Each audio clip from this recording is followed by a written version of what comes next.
Good morning everybody and welcome back to school after your half-term holiday. Now we've been tracking my garden through as we change through the months and change through the seasons, and today is an important day because whilst we've been on holiday, two things have happened.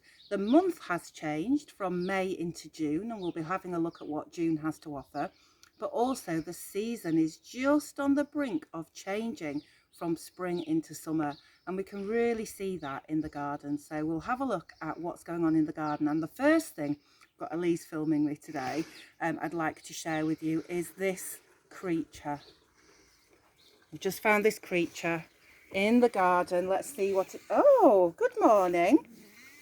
Now remember, Tara Cat does not like to go out during the winter months, but she's had a lovely time this week, relaxing, falling asleep in the garden. For an old girl, she's 19 years old, she still enjoys everything that the garden has to offer, don't you, Tara? There we go. There's Tara, and then just above Tara, we can see that our Christmas tree is putting on some lovely, can you see the fresh green? Every year it grows a little bit more and puts on this lovely fresh green. And then next to the Christmas tree, these are some of my favourite flowers because the bees love them. These, which grow like weeds in my garden, these are called Aquilegia. And the bees love these. They love to collect the pollen from the Aquilegia. And then they can go off and make their honey. And we'll be finding out a lot more about bees this week, so we're going to have that as a theme. And then just next to the Aquilegia, we can see that finally, they always come a bit late, these. The leaves on the fig tree have started to unfurl, and these will get really massive. And we can see there the fruit, the figs, which are growing just below the leaves, which is lovely. I wonder if we've got any bees on these Aquilegia at the moment so we can actually see them. Let's just listen, see if we can hear any buzzing. Or maybe not at the moment. Now, I think, Elise, what we'll do is we'll have a wander. Oh, we can just have a look at these because I showed the children these.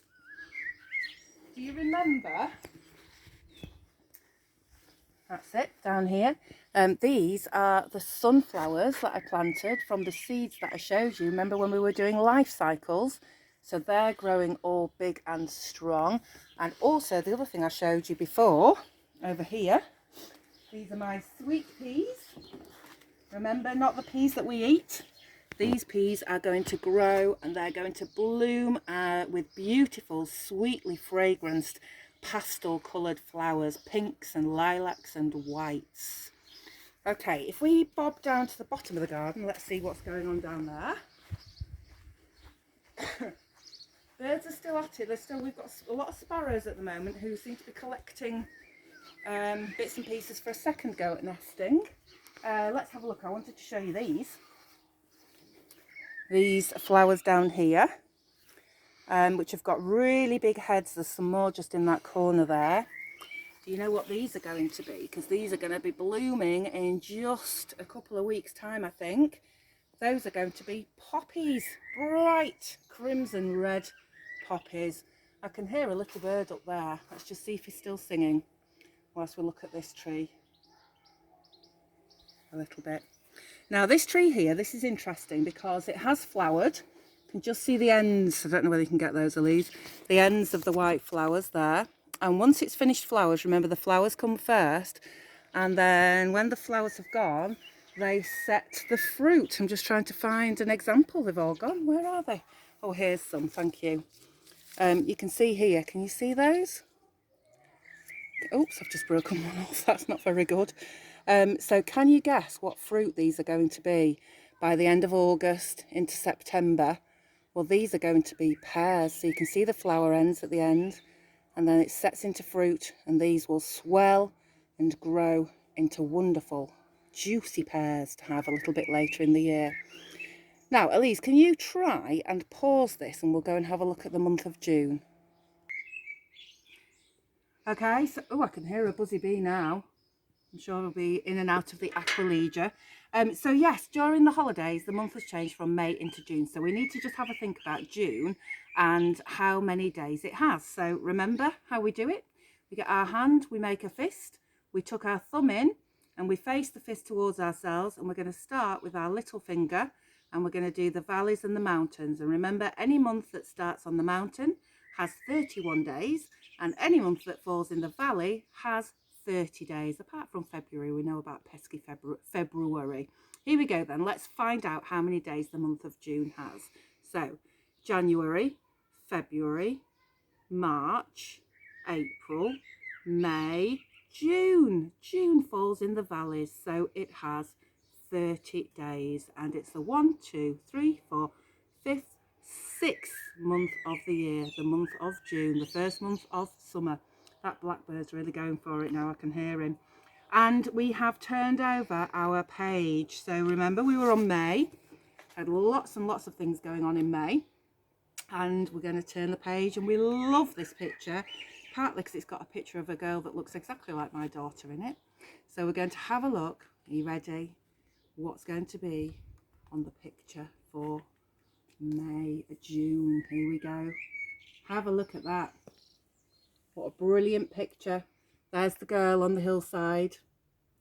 And can you see it's got bees on it, which is our theme this week. Because in the month of June and July is when the bees are at their busiest. So we're going to find out this week all the answers to the questions that you might have about bees. Perhaps you can tell me what some of your questions are. I want to know, what do bees do with the pollen once they've visited all of these flowers? Where do they go then? Some people keep bees, like in this picture, in beehives. How does that work? Isn't it dangerous? Do all bees sting? All of those answers and more coming up this week. So your job is to settle back into your school family. You've had a lovely week with your home family, and I really do hope you can take some time today to share some of your experiences in this lovely summer half-term break that we've just had. Where have you been? Who have you been with? What have you enjoyed doing? Do take time to share and to tell me if you see me around. Perhaps you've been away. Perhaps you've been able to visit some family members that you haven't seen for ages. We certainly have. We managed to see my mum and dad and my sister, all safely outside, of course. So do share your holiday experiences. Settle back into your work family, your school family. Enjoy your lessons. We've got lots and lots to look forward to this half term. It's the last half term before the summer holidays, and I believe it's 7 weeks.